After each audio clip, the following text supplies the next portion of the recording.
Quinnipiac did a new poll that dropped yesterday, and it shows Donald Trump up 1 point over Kamala Harris. But I always like to go into these polls and look at all the questions, how people actually break down on some of these questions. And this one really stood out to me because it was done here in the last week or so. So it was done after Taylor Swift's endorsement of Kamala Harris, which came 2 weeks ago last night following the debate. The old Taylor Swift Instagram post of, after watching the debate, I have decided that Kamala Harris is the best choice for president. Because, yes, Taylor Swift sat down with her bag of popcorn. She was on the fence. She didn't know how she was going to vote. And then she watched the debate. That's definitely how it went down. Thought nobody ever. Even Travis Kelce's not buying that crap. But the question was asked in this Quinnipiac poll, does Taylor Swift's endorsement of Kamala Harris make you more enthusiastic about Harris's candidacy, less enthusiastic about Harris's candidacy, or doesn't it make a difference? And here are the numbers. No difference, 76%. So most people just don't care. More enthusiastic, 9%. Less enthusiastic, 13%. So overall, it was a negative for Kamala Harris to get a big endorsement from Taylor Swift. Because more people were less enthusiastic about Kamala Harris after the Taylor Swift endorsement or because of the Taylor Swift endorsement than were more enthusiastic to vote for Kamala Harris. And by the way, this breaks down across most groups. Let's start with men. 78% of men said no difference on the Taylor Swift endorsement. 8% of guys said they were more enthusiastic. Can the soy boys please stand up? And 13% of men said they were less enthusiastic. But it wasn't just guys. Women as well. 75% of women said the Taylor Swift endorsement makes no difference. 11% of women were more enthusiastic about Kamala Harris after the Taylor Swift endorsement, but 14% of women were less enthusiastic about Kamala Harris's candidacy after the Taylor Swift endorsement. And that number right there, the fact that that number is underwater with women, is as shocking as anything in this entire poll. Women were less enthusiastic than more enthusiastic about Kamala Harris's candidacy after a Taylor Swift endorsement. That bucks every trend you would have expected. I would have expected the guys to obviously be less enthusiastic, but the women, more women were like, no, I'm really not digging the Kamala candidacy. Then we're like, oh, this is awesome. I'm so enthused about Kamala Harris after Taylor Swift's endorsement.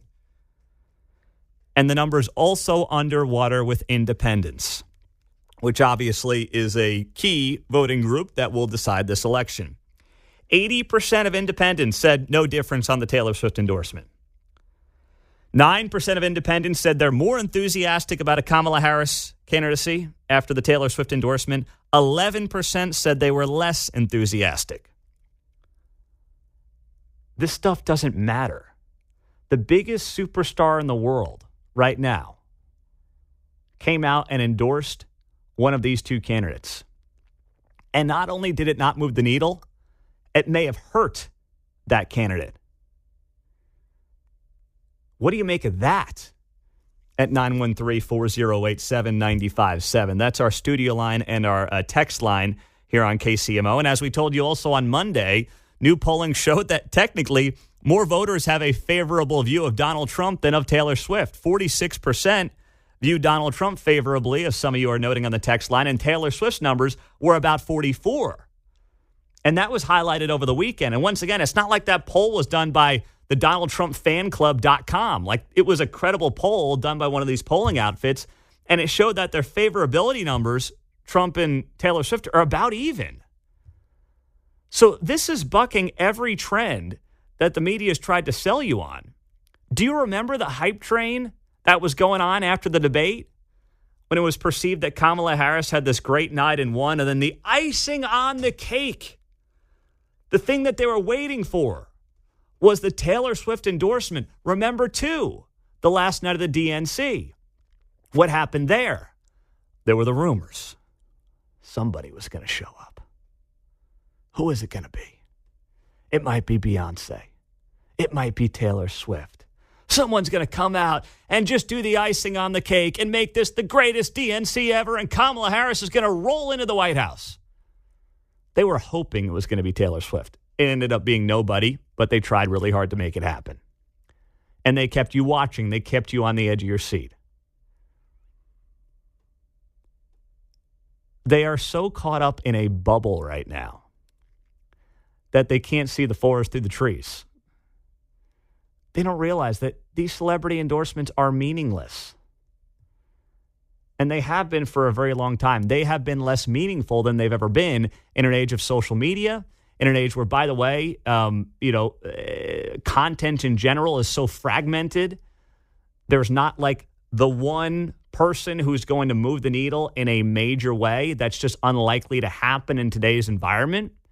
And if the Taylor Swift endorsement can't do it, then who can? Which is why the old adage from Michael Jordan is really the best play right now for athletes and musicians. Republicans buy sneakers too. If you're not going to make a difference, and let's be honest, you're not, because if Taylor Swift can't, you're not going to, then why would you put your business, your brand in jeopardy? Why would you get involved in a political climate where most people have picked a side? There's a small sliver of undecided voters, and of that small sliver, do you really think they're waiting to hear from a celebrity to tell them what to do? Whether it's Taylor Swift, whether it's Steph Curry, Steve Kerr, or even, like a John Rich or a Kid Rock. Like, I'm not really looking for Kid Rock's input either. Sorry, Kid Rock, I'm not. So these people, they just don't understand that the play right now is to just hang tight and do your thing. Now, if you feel really strongly about it, you do you. But don't do it because you think you're moving anybody. Because the data clearly shows that you're not. 913-408-7957. Donna's in Paola. Donna, go ahead. You're on KCMO. Hi. Yeah, I just want to say that, those of us who are hardworking Americans who get up every morning and go have a job don't really care what the celebrities think, because they're not walking in our shoes. They're millionaires and billionaires that are, up there doing their own thing, thinking that they know everything. And those of us who are working hard for a living are ignoring everything they're saying because they don't mean anything. They don't have a clue. They may think that, they're important, but guess what? In the reality world, they're not. Mm-hmm. I have a remote control, and I can turn that off anytime I want, and most of the time I do. Because it's just not worth my time, my effort, or, my attention. It's not. So. It's not, Donna. Thank you very much. 913-408-7957. I'm trying to read through some of your texts as well as quickly as I can. But obviously a lot of opinions are coming in here. I do want to get to more of this and more of you. Pete, why isn't Taylor showing up at the Kamala rallies? She's got Chiefs games to go to. At least the home games, I hope. Maybe she's waiting on that ring as well. 913-408-7957 is how you join us on KCMO Talk Radio, 95.7 FM. Streaming, as always, on the KCMO Talk Radio app. Well, Pete, why are you so obsessed with Taylor Swift? I'm not obsessed with her. It's a notable part of the Quinnipiac poll. Trust me, there's no obsession here. The people who are obsessed with Taylor Swift are those who thought that she was going to deliver Kamala Harris a landslide victory. And when you have hard data showing that's not the case, and by the way, she's hanging out, maybe right now, in our neck of the woods, I want to make sure that she knows that. That's all. I'm sure that Taylor used to be on 95.7 FM when she was in town because they used to play her music, and she might be punching around the dial here, driving around, and goes to 95.7 and realizes it's now us. So we've just got to share the information. That's all. Shake it off. Heartbreak is gonna break. I never sat here overly concerned about a Taylor Swift endorsement. Now, I was dead wrong. I didn't think she'd do it. I figured her business acumen would overtake her political feelings and that she would be like, you know what, this doesn't make a lot of sense for me. I'm a billionaire now. I've got a boyfriend, potential husband in the heartland of America where I want to spend my Sunday afternoons, where probably 65 to 70% of the people at Arrowhead Stadium are voting for Donald Trump. Maybe I'll just stay out of this one. I didn't really move the needle 4 years ago. So, you know what? Whatever. Everyone knows I'm going to vote for Kamala, but I don't really need to put it on Instagram. Well, Taylor Swift did that, and now a Quinnipiac poll, which was not about Taylor Swift. It was about Kamala Harris versus Donald Trump. But one of their questions was about Taylor Swift. And what it showed is that the majority, or not the majority, but more people, more voters were less enthusiastic about Kamala Harris after the Taylor Swift endorsement than were more enthusiastic about Kamala Harris after the Taylor Swift endorsement. And that is true for independents, men, and women. Even women were more likely to be less enthusiastic about Kamala Harris's candidacy after a Taylor Swift endorsement than were more enthusiastic about her. This is the case study to every celebrity that you do not matter like you think you do. We can appreciate your talents as an actor, an actress, a musician, a TV personality, radio, whatever it might be, social media star, while still looking at this and saying, you know what, you just don't move the needle on this stuff. People are not coming to you for these issues and these things. And if Taylor Swift's not going to do it, no one is. Victor's in Parkville on KCMO. Hi, Vic. Good morning. Good morning, Pete. Great show as usual. I grew up in a middle-class family, and, I still am in a middle-class family. I still don't give two shakes of a rat's tail about what Taylor Swift thinks. And my question for you is, since you're the union broadcaster guy, or was at one point, since the Roku people in the documentary used the BBC soundbite that was actually on your radio show of me saying that thing, how do I go about applying for my AfterCard? Well, you can do that, and you can get your royalties right after I get mine, okay? Which is not going to happen. I'll even split it with you and give you your 10%. So you'll give me a commission on your royalties for making into that BBC documentary that they did on this show, and you'll give me a cut as like an agency fee. Absolute 110%. Okay. And I'll buy you a beer. Oh, that's great. All right, maybe we'll see you out of Politics and a Pint next week. I missed I like the Billy Long one, and I've missed a couple since then, but I do definitely enjoy those. So thank you, Victor. At some point, I will get back. At some point, I will return. I know. We're all waiting on it.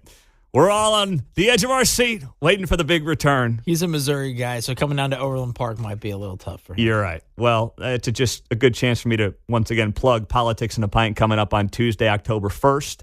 That is going to be at the American Legion, Overland Park, 75th Street. We'll be with Doug Bedford, who is looking to be our next Johnson County Sheriff, and Prasanth Reddy, who wants to be your next 3rd District Congressman on the Kansas side, going up against Sharice David. So a 2-for-1 Politics and a Pint, Tuesday night, 6 p.m., right there on 75th Street in Overland Park. RSVP now at KCMOTalkRadio.com. Space is limited. We'll see you there on Tuesday. But what Victor was referring to there is the fact that this show made it onto a new Roku documentary that was done on Taylor Swift and Travis Kelce's relationship. And we had this British broadcasting company come here before the Super Bowl and film a part of the show. And one of Victor's calls made it onto that documentary, which was then clipped and used in this Roku special that was done on Travis and Taylor. I hate to break it to him, though. He is never going to get those royalties that he expects. So, sounds like... seen by dozens. Hey, man, Roku is going the way of Netflix, which is smart. Oh, I got Roku. I use it. Yeah. I think that thing's on YouTube, though. I didn't know it was specific on that platform. Yes. Roku is the one who developed it. So, they don't want to be like Blockbuster. That's the thing. Netflix was smart. You got to actually develop content. You don't want to be Blockbuster, because then you end up out of business. Although I do kind of miss the old Blockbuster days. Go in, pick your movie for the night, take it home, and there you go. That's your entertainment. Paul's in Kansas City. What's up, Paul? You're on KCMO. Hey, Pete, I agree with you that didn't move the needle any. But I think the Harris campaign, inside their smart people, their analysts, are seeing something that they're really worried about. She's heading down to Arizona to the border because of this Nantucket thing, and she's getting hammered on it. And also the fact that Nancy Pelosi went off on Jake Tapper yesterday when Tapper showed a video of President Trump kind of slamming Harris, and she got real agitated about it. So I think they're seeing some numbers, and Pelosi's savvy. She knows what's going on. Mm-hmm. I think they're starting to get frayed a little bit, and I think they're seeing what you're talking about. There's some underlying currents under there that she's in trouble. And Trump's just got to do what he did yesterday and talk to the economy and the border. That's period. It. Stay out of it. Make it about her, talk economy, and he will win. I agree. Thank you, Paul.